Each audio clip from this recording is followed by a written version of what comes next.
In this video I will tell you what I think is the biggest challenge for archaeology in the 21st century.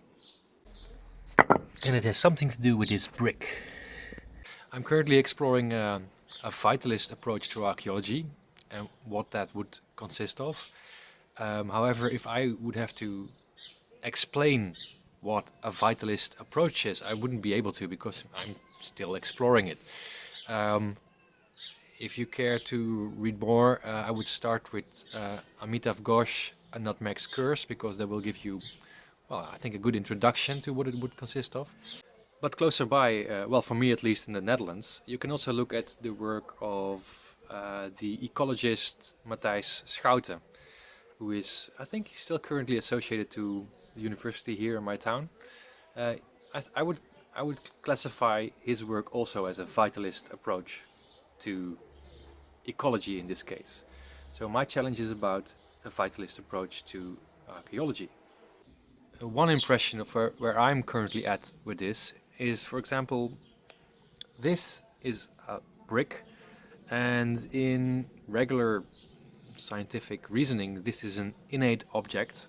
It is separate from me, and this innateness and separateness in archaeology would give me the moral justification to research it from a distant perspective, and then I could classify it. I would say this is a Vlamovic brick, which is really rare. Only several millions of these were made, which is for a brick really rare.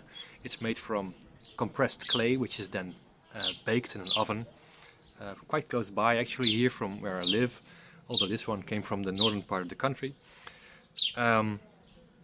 Yeah, so I can study it, and if research would need it, I would actually be allowed to destroy this brick in the name of science. Now, that's the regular view on things from a scientific approach. A vitalist approach, which is ontologically a completely different strand of philosophy, I would say that this brick is my kin. It is my brother. Now, the challenge is, if this is my brother, what would that mean for archaeology and how we do it and how we